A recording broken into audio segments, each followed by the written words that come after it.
Good afternoon to all guys, to all my friends and followers. Thank you to all of you amiga.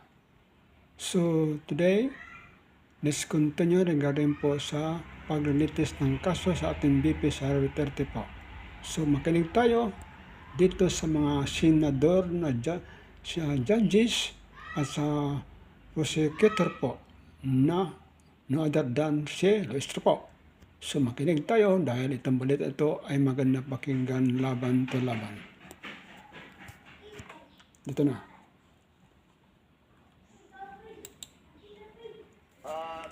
Napakahalaga po sa bawat pagdinig ay yung nagsasabi ng katotohanan. Tama po ba? Opo.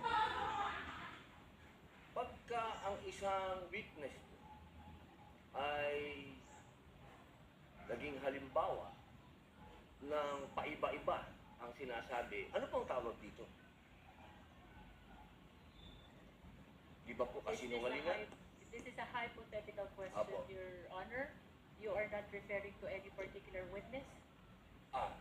Sila Scanias, yung inyo pong pinakitang affidavit, Your Honor, alam niyo po, hindi pa ba tapos, kaibigan. Alam niyo po, napaka-lungkot po para sa amin na marinig na meron kayong ibinigay na affidavit na nabahiran dito po sa loob ng Senado, dito sa plenaryo ng Senado ay nabahiran ng matinding masasabi nating kasinungalingan sapagkat magkaiba ang kanyang sinabi. October 3, 2016, sinabi niya walang kinalaman ang Pangulong Rodrigo Roa Duterte. February 20, March 6, na iba na ang istorya. Ang tanong ko po, ano ang tawag sa taong paiba-iba ang sinasabi? Di ba po sinungaling? may I answer, Your Honor? Apo. Kagaya po ng aking binigyang linaw kanina, at paulit-ulit na rin pong sinabi ng ating presiding officer. Pakisagot na lang po kasi yun lang po ang tanong. Tama po ba o mali na tawaging sinungaling ang taong iba-iba ang sinasabi? I'm sorry, Your Honor, but I need to qualify my answer. Mr. Presiding Officer, isang simpleng tanong lang po. The lead prosecutor may agree or disagree or state a different characterization. I can state a different characterization if I'm asked by the good senator judge. You may disagree or agree with the Your statement Honor. of the Honorable Senator Judge Padilla. Feel free to say no or yes, Counsel. Kagalag-galag ng mga senator judges at sa atin pong mga nanonood na kababayan. Dahil binanggit po ng kagalag-galag na Senador Robin Padilla ang pangalan at ang affidavit ni Arturo Las Cañas, nais ko pong linawin ang kanina ko pong manifestasyon. Ito po ay ipresenta sa impeachment court bilang bahagi ng Presiding testimonya Officer, ng witness. hindi pa din po sinasagot ang Lead prosecutor, the response, it's not responsive to the question of Senator Judge Padilla. Allow me to, if the good Senator Judge will allow the presiding officer, pwede ba nating sabihin ang lead prosecutor na ang testigong pabago-bago ang kanyang testimonya sa magkakaibang petsa o araw o panahon ay isang testigong hindi maaasahan? Without particular reference to Arturo Las Sa Cañas, pangkalahatan, I agree with you, Honorable Presiding Officer. posibleng nagsisinungaling siya sa isa, nagsasabi ng totoo sa isa, o nagsisinungaling sa isa, nagsasabi ng totoo sa isa, hindi na natin malalaman yun. Tama po ba yan? Without particular reference to Arturo Las Cañas, I agree with you, Honorable Presiding Officer. Thank you. Maraming salamat po, aming ginoong You may proceed, tagapamahalang Senator Judge Padilla. Opo. Kasi po, katulad po ng sinabi ng aming Senator Judge, 10,000 hours Panfilo Lacson, napakaliwanag po ng sinabi niya. At kami din po dito, ako po mismo ay gumawa din ng panukala na dapat yung mga nagsisinungaling dito, yung mga paiba-iba ng testimony na nagiging aming mga witness, ay dagdagan dapat ang sentensya ng perjury. Kailangan amendahan ang batas na yan. Ngayon, bilang pakiusap po sa inyo, sa prosecution, pwede po ba ay ibinoto ng 32 million na tao? Sana po, aming mga mahal na kaibigan sa prosecution, ay isipin nating mabuti bago po tayo magbigay ng mga witness na may perjury na kaso o nagkaroon po kami ng dahilan na gumawa ng amenda na itong perjury ay amenda.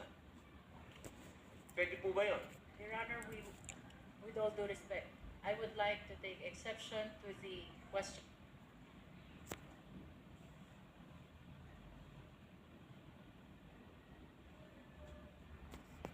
We were able to verify already that there are no cases pending against the prosecution witnesses.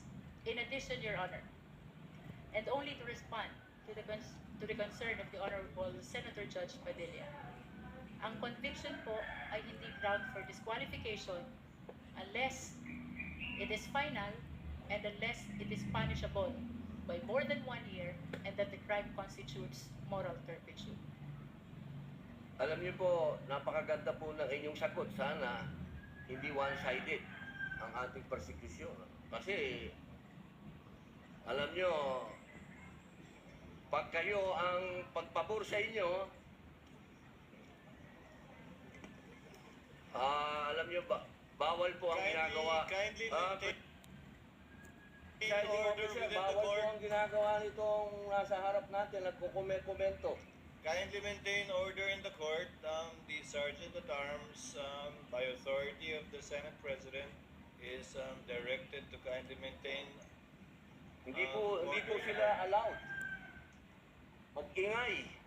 Korte po ito. Thank you. You may proceed, Senator Judge. Who was speaking? Ako po, You may proceed, Senator Judge. I was Padilla. interrupted.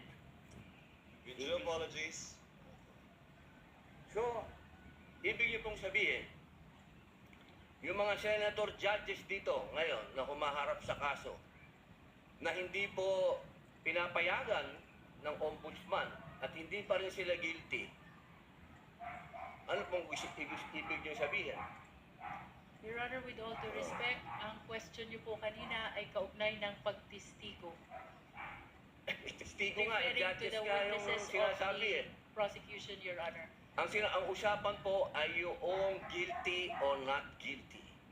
Okay? So, tatanong na po ako ng bago. Pwede po ba?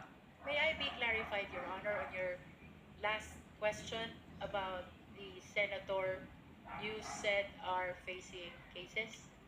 Lead counsel, I think that was more Alam of niyo a- po, malinaw na po yung sinabi ko and wala po kayong karapatan magtanong. Hindi, Senator Judge. iliwanagin ko nga po. I think Senator Judge Padilla was making a manifestation and not posing a question to the lead prosecutor in relation to our two colleagues. You may proceed, Senator Judge Padilla. Maraming salamat po, Ginoong tagapamahal ng po. Pwede na po ba tayong mag-advance ng katanungan? Yes, Your Honor. Opo. Yung pong sinasabi ninyo, bakit niyo po nababanggit ang ICC dito? Ano po ang kinalaman ng ICC dito sa ating pagdinig?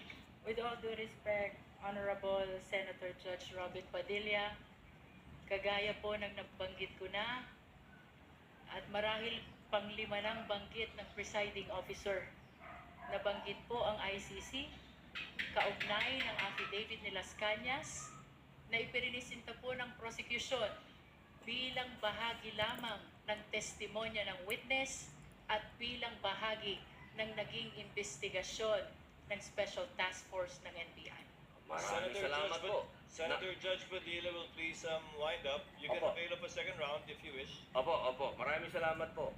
So, ibig pong sabihin, malinaw na kanina sinabi natin na What is the hindi siya with the permission of Senator Judge and indulgence of Senator Judge Padilla, what is the pleasure of Senator Judge Rafi Tulfo?